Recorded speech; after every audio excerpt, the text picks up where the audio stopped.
My brother was the golden child, until he found out. Our parents were lying about me, so he gave me evidence, and together, we destroyed their legal case. I've always dreamed of being like my brother, because ever since I was a child, I wanted nothing more than for my parents to love me. So while other kids were running around outside or playing with trucks, I was always at home, trying to scrub every floor and surface until they were spick and span, trying to somehow figure out my mom's at-home filing system so I could help. But each time I got the same result. They'd come home and praise my twin brother, instead of me. "Wow, Logan, we're so proud of you for motivating your brother Leo to do this." He'd then receive some sort of gift, an outing, sweets, while I got scolded for not doing more. And you know that quote from BoJack Horseman? It goes, when you tell someone they're bad long enough, they start to believe it. Well, I was believing it all right. Not just that I was bad, that Logan had something I didn't, that he was someone I needed to prove myself to. So in high school, when I got the scholarship to a college nearby, I was ecstatic. I felt like I was flying. I practically ran down the stairs to tell Logan and my parents, but instead of hugging me or telling me they were proud, or at least a simple well done, they looked angry. I thought steam was actually going to come out of Logan's ears. I went completely silent, and the room erupted. "Are you effing serious right now?" my dad roared, with his knuckles clenched by his side. "How could you do this to us?" my mom added, with tears welling in her eyes. Meanwhile, Logan was just death staring me with his arms crossed. You see,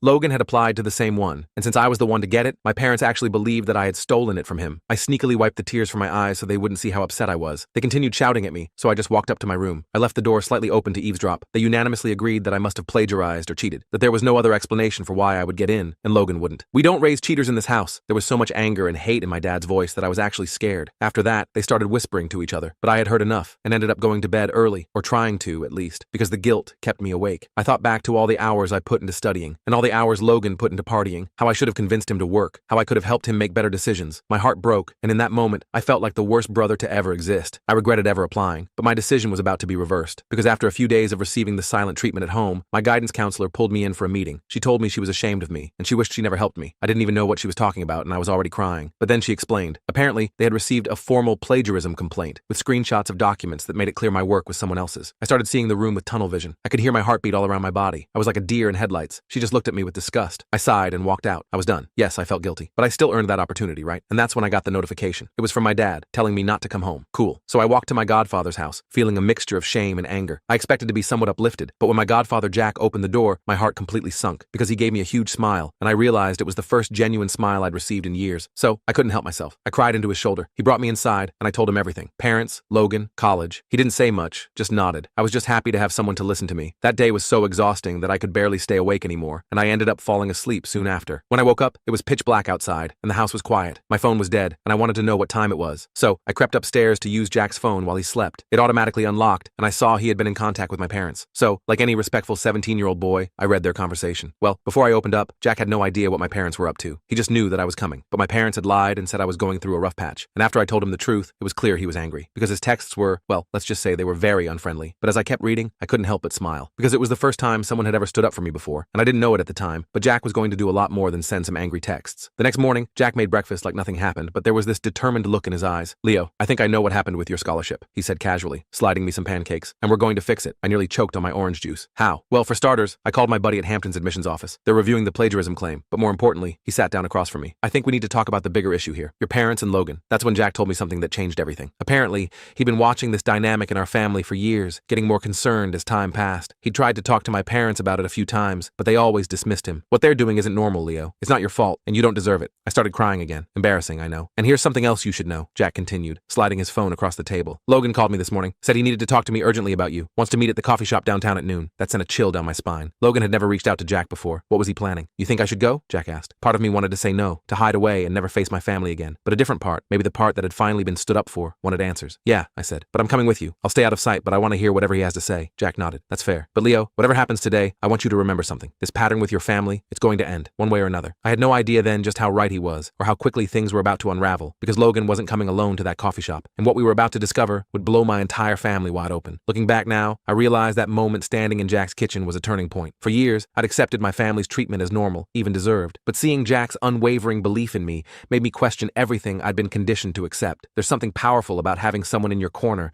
when you've been alone for so long. As Jack and I prepared for the meeting with Logan, I couldn't help but wonder what my twin wanted. Had he come to apologize? To threaten me further? I tried to imagine various scenarios, but nothing could have prepared me for what actually happened. The scholarship drama was merely the tip of a very deep, very dark iceberg that had been lurking beneath the surface of our family dynamics for years. I've learned that sometimes the hardest truth to accept isn't about others' betrayal, but about how long you've let yourself be diminished. That day at the coffee shop would change everything, not just about my scholarship, but about how I saw myself and my place in the world. Jack didn't just offer me shelter that rainy night. He gave me something I'd never had had before, the courage to stand up for myself and demand the respect I deserved. I got to the coffee shop 15 minutes early and positioned myself at a corner table where I could see Logan arrive, but he wouldn't immediately notice me. Jack sat closer to the entrance, nursing an Americano, like this was just a casual meeting and not potentially the most stressful conversation of my life. My hands wouldn't stop shaking. I hadn't seen Logan since that night at dinner when everything blew up. I kept my hoodie up and tried to look like I was just some random guy focusing on his laptop. Logan showed up exactly at noon, always punctual when it came to his own schedule, not so much when other people were waiting on him. He scanned the shop, spotted Jack, and walked over with this weird, nervous energy I wasn't used to seeing from my usually confident twin. "Thanks for meeting me," Logan said. He kept looking around like he was afraid someone might see him. I couldn't hear their entire conversation from my position, but I could see Logan's face clearly. He looked stressed, worried. It wasn't the smug expression I was expecting. Jack nodded a lot, occasionally glancing in my direction. After about 10 minutes, Jack got up and headed toward the bathroom, which was our signal. As he passed my table, he dropped a napkin with something scribbled on it. "He wants to talk to you. Says it's important. Your call." My heart was pounding so hard I thought other customers might hear it. I took a deep breath, closed my laptop, and walked over to Logan's table. His eyes went wide when he saw me. "Leo, what the hell?" "Jack told me you wanted to talk," I said, sliding into the chair across from him. "So talk." Logan looked around again, then leaned forward. "You need to drop this whole thing. Just admit you cheated, apologize to mom and dad, and move on." I stared at him. "Seriously? That's why you wanted to meet? To tell me to confess to something I didn't do? Look, I know you think you're being screwed over, but..." He lowered his voice. "It's better this way. Hampton was always my thing. You knew that." "Your thing? I didn't even know you were applying until after I got in." Logan's face flushed. "That's not true. I told everyone I was applying there since freshman year." I thought back, trying to remember if he'd ever mentioned it. Maybe at a family dinner I wasn't invited to, or when I was studying upstairs. But no, this was just another example of the Logan-centered universe my family lived in. Apparently I was supposed to automatically know his plans and adjust mine accordingly. "I worked my ass off for that scholarship," I said, keeping my voice low but intense. "I earned it fair and square, and someone, probably you, submitted fake evidence to get it taken away from me." Logan's eyes darted away. "Bingo. It was you, wasn't it?" I pressed. "Not exactly," he muttered. "Dad helped. I felt like I'd been punched in the stomach. I mean, I'd suspected, but hearing it confirmed was different. My own father had sabotaged my future." Jack returned from the bathroom and sat next to me, placing a protective hand on my shoulder. "This family discussion now includes me," Jack said firmly, "and I'm very interested in what you just told Leo about your father's involvement in this plagiarism accusation." Logan's face went pale. Let me be very clear," Jack continued. "What your parents have done, what you've participated in, is wrong on multiple levels. It's emotional abuse, academic fraud, and potentially illegal." Logan's eyes widened. "Illegal? Come on, it's just family stuff. Falsifying evidence to revoke a scholarship?" Jack raised an eyebrow. "That crosses several lines." I watched my twin brother squirm uncomfortably. He wasn't used to being challenged. He looked like a little kid caught stealing cookies, not the golden child who could do no wrong. "What exactly did Dad do?" I asked. Logan sighed, deflating a little. "He took some of your earlier essays from the shared family computer and found similar papers online. Then he altered some dates and created fake screenshots." Jack's grip tightened on my shoulder. "And your mother? Was she involved too?" "She knew about it," Logan admitted. "But Dad did the actual,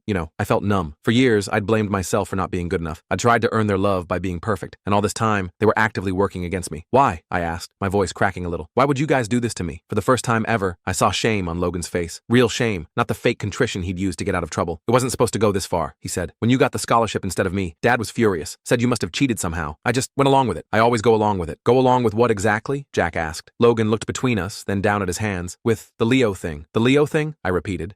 He mumbled. "The way they treat you differently." Jack leaned forward. "Logan, I need you to be completely honest right now. Has this pattern of favoritism and sabotage been going on your whole lives?" Logan nodded slowly. "Since we were little. I don't even know why it started. At first I thought it was cool getting extra stuff, but then it got weird." "Weird how?" I asked. "Like, they'd make me report back on what you were doing. If you were studying too much or getting good grades, they'd find ways to distract you, give you extra chores, hide your homework sometimes." Each word was like a knife. All those times I couldn't find my textbook. All those sudden urgent cleaning tasks right before exams. It hadn't been bad luck or my own disorganization. "They'd reward me for getting better grades than you," Logan continued, not meeting my eyes. "But if you outperformed me, they'd punish you for making me look bad." "Jesus Christ," Jack muttered. "I didn't understand it when we were kids," Logan said. "But around middle school I figured it out. By then it was just the way things were." "And you never thought to, I don't know, tell me?" I asked, anger finally cutting through the shock. "I tried once," Logan said. "When we were 14, I told Mom it wasn't fair how they treated you. She got really upset, said I was being ungrateful, that they were just preparing us for the real world." "Preparing us how?" I demanded. Logan looked genuinely confused. "Something about how there can only be one winner in life. That's why they were training me to succeed and you to not." Jack made a disgusted noise. "That's seriously messed up. Why are you telling me this now?" I asked Logan. "After all these years of watching them tear me down, why the sudden attack of conscience?" He shifted uncomfortably. "This scholarship thing crossed a line when they kicked you out. I didn't know they were going to do that. And then when I heard you were staying with Jack, Dad and Mom started saying really weird stuff about how you were dead to the family and how we needed to cut out the cancer." The casual way he repeated those words sent a chill through me. "They're talking about disowning me permanently," I realized aloud. Logan nodded. "They're meeting with a lawyer tomorrow about removing you from the will and stuff. Mom's even talking about legally changing my last name to her maiden name so we don't share anything anymore." "This is unhinged," Jack said, pulling out his phone. "I'm documenting everything you're saying." "No!" Logan looked panicked. "You can't tell them I told you?" They'll what?" I asked. "Treat you like they treat me?" His silence was answer enough. Jack put his phone down. "Logan, I understand you're scared, but you need to understand what's happening here is deeply wrong. Your parents have been psychologically abusing Leo his entire life, and they've manipulated you into being part of it." Logan's eyes welled up. "I know. I'm sorry. I wanted to be furious with him. Part of me was. But seeing him finally face the truth, I mostly felt sad. He'd been a pawn too, just in a different way. So what now? I asked Jack. Now we fix this, Jack said firmly. Starting with your scholarship. How? Logan asked. Dad already sent the fake evidence. Jack smiled grimly. I have a friend in Hampton's admissions office, remember? And unlike your father, I understand digital forensics. Those altered documents won't stand up to serious scrutiny. For the first time in days, I felt a flicker of hope. What about me? Logan asked quietly. I can't go back home and pretend this conversation never happened. Jack and I exchanged looks. Despite everything, he was still my twin. You can stay with me too, Jack offered. I have another spare room. Logan looked genuinely surprised. Why would you help me after what I did? Because unlike your parents, I don't believe in throwing kids away, Jack said simply. We left the coffee shop with a tentative plan. Jack would contact Hampton College to contest the plagiarism accusation. I would stay with Jack indefinitely, and Logan would go home to collect some essentials, make an excuse about staying at a friend's house for a school project, and then join us at Jack's later that night. I wasn't sure if I could trust Logan completely yet, but something had shifted between us. For the first time,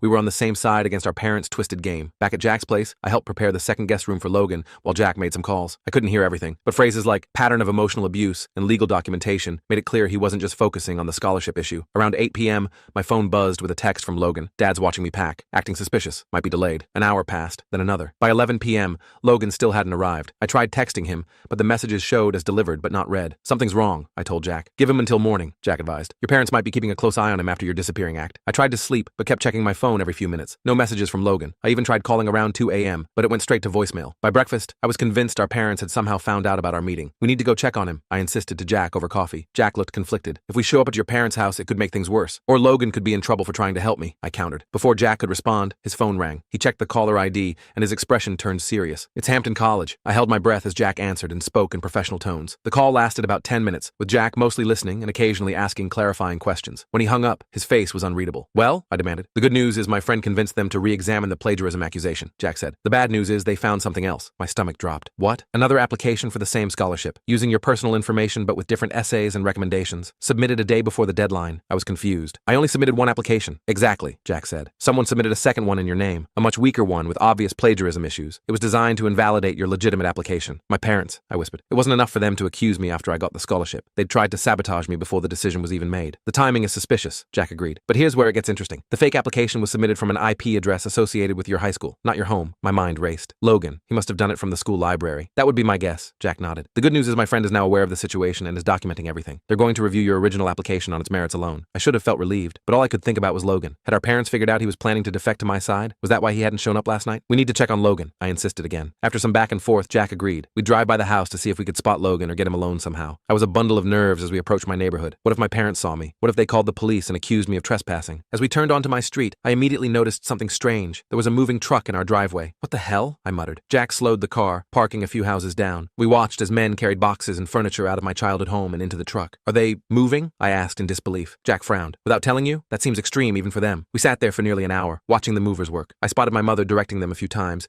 pointing at various items. My father appeared briefly, carrying some files to their car, but no sign of Logan. Finally, I couldn't take it anymore. I'm going over there. Jack grabbed my arm. Wait, Leo, think this through. They're literally moving away without telling me. I was nearly shouting. And Logan's still not answering his phone. Something is seriously wrong. Before Jack could stop me, I jumped out of the car and jogged toward my house. My mother saw me first. Her face went through several emotions rapidly. Surprise, anger, and then something like fear. What are you doing here? She hissed, grabbing my arm and pulling me around the side of the house, away from the movers. Where's Logan? I demanded. None of your business. You're not part of this family anymore. The casual cruelty still had the power to hurt, even after everything I now knew. So you're just moving without telling me? Where am I supposed to go? All my stuff is in there. We packed your essential items, she said coldly. Jack can pick them up next week from our lawyer. Where's Logan? I repeated. Something flickered across her face. He's staying with a friend until we get settled in the new house. I didn't believe her for a second. Which friend? That's not your concern. She looked over my shoulder. I see you've turned Jack against us too, always playing the victim. Jack had followed me and now stood a few feet away, arms crossed. Barbara, we need to talk about what you and Robert have done. My mother's face hardened. There's nothing to discuss. Leo made his choices. Like working hard and earning a scholarship? Jack asked with barely controlled anger. Or did you mean existing in a household that systematically undermined and abused him since childhood? My mother actually laughed, a sharp, humorless sound. Is that what he told you? Poor Leo, always misunderstood. Did he tell you about the substances we found in his room? I was so shocked I couldn't speak for a moment. What substances? I've never done substances in my life. The devil's lettuce and capsules in your desk drawer, she said smoothly. The ones Logan found last month. We were trying to help you, get you into treatment quietly, but then you started acting out with this scholarship nonsense. My head was spinning. They were making up complete lies now, creating an entirely fictional version of me. Jack put a steadying hand on my shoulder. Barbara, this has gone far enough, he said firmly. We have documentation of the false plagiarism claims. We know about the fake application submitted in Leo's name. And now you're abandoning your 17-year-old son and making up substance accusations? My mother's confident facade cracked slightly. You have no proof of anything. Actually, we do, Jack replied. But right now, my concern is Logan. Where is he really? For the first time, my mother looked uncertain. He's fine. He's just just processing everything. Let me talk to him, I demanded. Just 5 minutes. That's not possible right now. My father chose that moment to come around the corner. When he saw me, his face contorted with rage. What is he doing here? Barbara, I told you to call the police if he showed up. Robert, Jack stepped forward. We're trying to have a civil conversation about what's happening here. My father pointed at Jack. You've always undermined our parenting, always taken Leo's side. Well, now you've got him. He's your problem now. He's not a problem, Jack said evenly. He's a remarkable young man who deserves better than what you've done to him. My father's face turned an alarming shade of red. Get off my property before I call the police. Where's Logan? I asked again, refusing to be intimidated. Gone, my father shouted. He's gone where you can't poison him against us anymore. A chill ran through me. What does that mean? My mother grabbed my father's arm. Robert, don't. For a moment, none of us spoke. The movers continued working in the background, pretending not to notice the family drama unfolding. We've enrolled Logan in Westfield Academy, my mother finally said. He left yesterday. Westfield Academy, the boarding school 3 states away known for its strict disciplinary approach. The place parents sent troubled kids to straighten them out. You sent him to boarding school because he talked to me? I was incredulous. We sent him there because he needs structure, my father snapped. Away from your influence. Jack pulled out his phone. I'm calling Logan right now. His phone privileges have been suspended for the first month, my mother said smugly. School policy for new students? I couldn't believe what I was hearing. They'd essentially imprisoned Logan because he'd shown signs of breaking away from their control. This isn't over, Jack said, his voice deadly calm. You've made a series of very poor decisions that have legal consequences. Expect to hear from my attorney. He gently guided me away from my parents, back toward his car. I was too stunned to resist. They sent Logan away, I kept repeating as we drove off. Because of me. No, Jack corrected firmly. They sent Logan away because they're losing control of their narrative. This isn't your fault, Leo. None of it is. Back at Jack's house, we formulated a plan. Jack contacted a lawyer friend who specialized in family law. I wrote down everything I could remember about my parents' treatment over the years. The sabotage,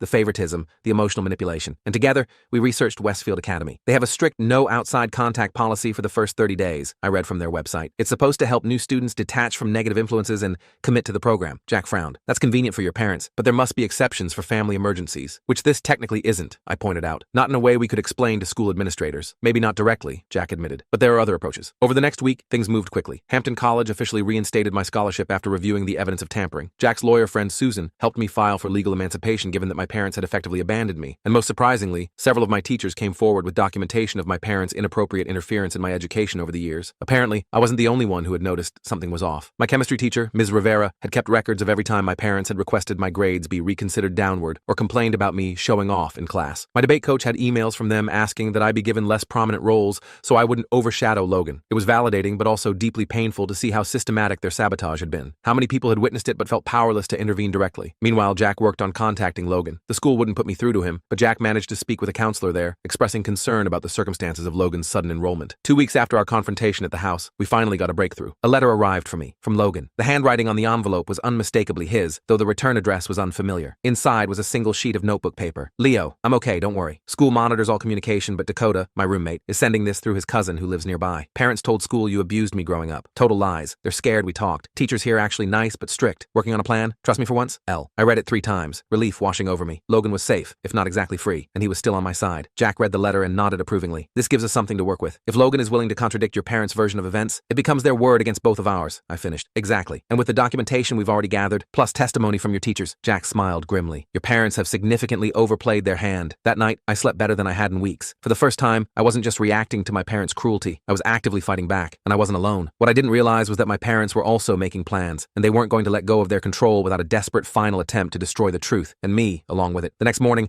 I woke up to Jack shaking my shoulder urgently. Leo, wake up. We have a problem. I rubbed my eyes and checked my phone. 6:47 a.m. Way too early for any good news. What's going on? I mumbled. Jack handed me his laptop. On screen was an email from Susan, his lawyer friend. I skimmed it quickly, then felt my stomach drop. They're filing for a restraining order against you? On what grounds? Apparently, Jack said grimly, your parents are claiming you've been harassing them, making threats, and that they fear for their safety. I sat up straight, fully awake now. That's complete BS. I haven't even contacted them since that day at the house. I know, Jack nodded. Susan thinks it's a preemptive move. They're trying to legally keep you away and control the narrative before we can make any more progress with Logan or the scholarship situation. I fell back against my pillow, just when I thought things couldn't get more twisted. They're also claiming I've been brainwashing you, Jack added, his voice tight, and that I have some kind of inappropriate interest in turning you against them. That made me genuinely angry. Jack had been nothing but supportive while my actual parents were the ones pulling every manipulative trick in the book. So what do we do? I asked. Susan's already on it. We have documentation, remember? And their claims won't hold up under scrutiny. Jack squeezed my shoulder. But we need to be smart here. No contact with your parents at all. Document everything. And we need to accelerate our plans with Logan. Over breakfast, Jack and I strategized. The restraining order hearing was scheduled for next week. If granted, it would legally prevent me from contacting my parents or going near their new home, which was exactly what they wanted, to isolate me further and control what Logan knew. We need to get Logan's side of the story officially documented, Jack said. That letter helps, but we need more. I nodded, pushing my cereal around the bowl. But how? We can't contact him directly at the school. Jack smiled slightly. Remember Dakota's cousin? The one who smuggled out Logan's letter? I think we need to send a letter back. We drafted a careful message to Logan, explaining the situation and and asking if he'd be willing to provide a signed statement about our parents' behavior. Nothing incriminating about the school. We didn't want to get him in trouble there. Just the facts about our family dynamics growing up and the recent scholarship situation. Jack found a way to mail it through a roundabout route that wouldn't raise suspicions at Westfield Academy. Then we waited. Meanwhile, more evidence of my parents' bizarre campaign against me surfaced. Ms. Rivera, my guidance counselor, forwarded emails showing my dad had actually asked her to lose some of my recommendation letters last year to weaken my college applications. My debate coach revealed my mom had once offered to donate new equipment if she'd give Logan the team captain position over me, despite my better qualification. Each new revelation made me feel simultaneously validated and sick. All those years I thought I just wasn't good enough, when actually there were active efforts to hold me back. 3 days later, we got another break. Susan called to tell us the scholarship committee at Hampton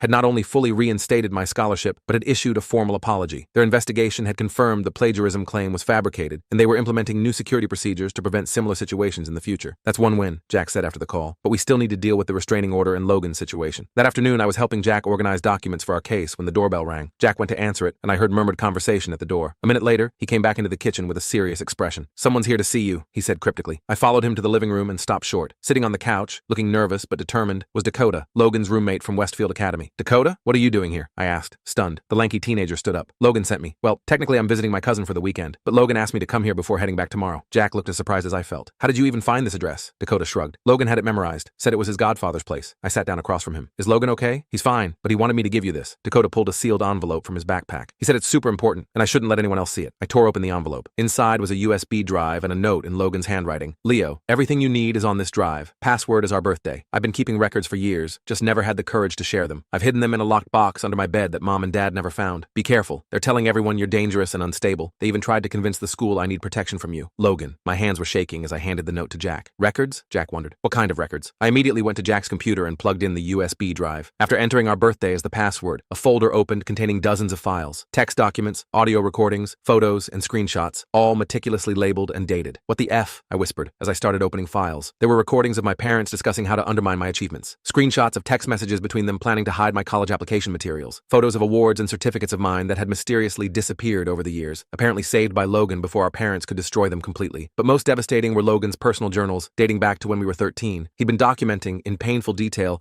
the pattern of favoritism and manipulation. How our parents would praise him in front of me while criticizing me behind closed doors. How they'd purposely set us against each other, rewarding Logan for outperforming me and punishing me for outshining him. I didn't want to believe it was intentional for a long time, Logan had written when we were 15. But today, I heard Dad tell Mom they needed to keep Leo in his place because families need a hierarchy. When Mom worried it might hurt Leo's feelings, Dad said, "Better he learns his place now than thinks he deserves more than he's worth later. I feel sick about it, but don't know what to do." Jack read over my shoulder, his face growing darker with each new file. "This is extensive," he said quietly. "Logan's been documenting this for years. Why didn't he ever tell me?" I asked, feeling a complicated mix of gratitude and betrayal. Dakota, who had been quietly waiting in the living room, spoke up. "He tried to explain it to me, said he was afraid of losing the only good thing in his life, your parents' approval. By the time he realized how messed up it was, he felt too guilty to come clean." Jack turned to Dakota. "Would you be willing to tell a judge what you've seen and heard at school about Logan's situation and what his parents have said?" Dakota hesitated. "I could get in trouble for leaving campus without proper permission." "We can work around that," Jack assured him. "Your cousin's visit is legitimate, right? We just need your statement, not for you to appear in court right now." After some discussion, Dakota agreed to provide a written statement. He confirmed that Logan had arrived at Westfield abruptly,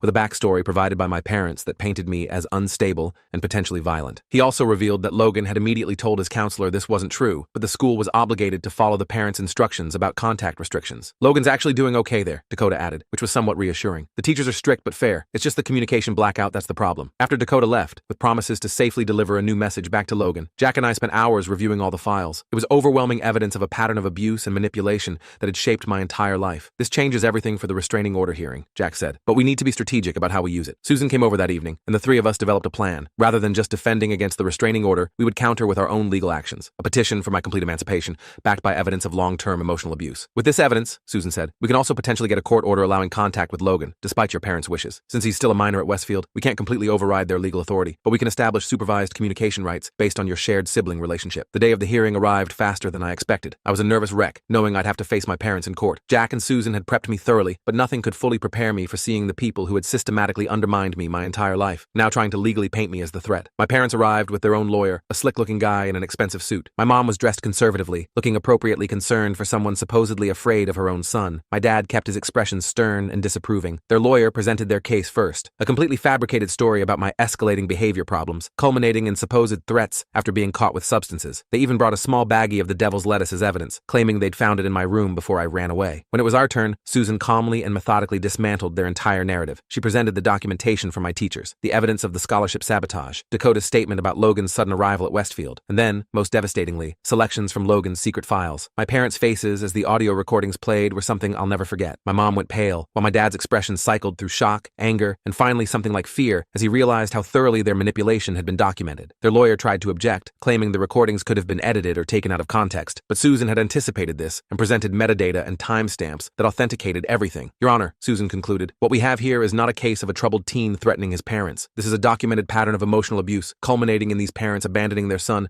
falsifying evidence to revoke his scholarship, and isolating him from his twin brother, who has begun to recognize and resist the manipulation. The judge was silent for a long moment after all evidence had been presented. He looked at my parents with an expression I couldn't quite read. In my 30 years on the bench, he finally said, I've seen many family disputes, but the level of calculated undermining documented here is extraordinary. He turned to my parents. Your petition for a restraining order is denied. Furthermore, I'm granting temporary emancipation to Leo pending a full hearing next month, which I expect will become permanent given the evidence presented today. I sat there in shock as he continued, addressing the subject of Logan. Regarding the minor child Logan, while this court cannot remove him from his current educational placement without a separate hearing, I am ordering that he be allowed regular contact with his brother effective immediately. The school is to be notified that no restrictions on communication between the siblings are to be enforced. My parents looked stunned. Their lawyer was already gathering papers, probably planning an appeal, but the damage was done. The truth was out, officially recognized by the court. As we left the courtroom, my mom tried to approach me, suddenly shifting to a tearful, we only wanted what's best for you act. Jack firmly steered me away, and Susan reminded her that any direct contact would violate the new court order. 3 months have passed since that day. I'm now legally emancipated and living permanently with Jack, who's become more family to me than my biological parents ever were. Hampton College confirmed I'll start in the fall with my full scholarship intact. Logan decided to stay at Westfield Academy through the end of the semester. Turns out he actually likes the structured environment and is doing well academically without our parents' twisted dynamics influencing everything. We video chat almost every day now, rebuilding our relationship as brothers without the competition our parents forced on us. As for my parents, they moved forward with their relocation plans, apparently telling their new neighbors they have only one son who's away at boarding school. Susan says this kind of denial is common in parents faced with evidence of their own abuse. I still have moments of doubt and insecurity. Decades of being told you're not good enough don't disappear overnight. But for the first time in my life, I'm not trying to earn love that was never freely given in the first place. Yesterday, Logan told me something that really stuck with me. He said, you know what's weird? I always thought being the favorite child was a good thing, but it was just a different kind of trap. He's right. We were both victims of our parents' screwed up dynamic, just in different ways. The difference is now we both get to decide what happens next. And for once, neither of us is competing for a prize that was never worth winning in the first place.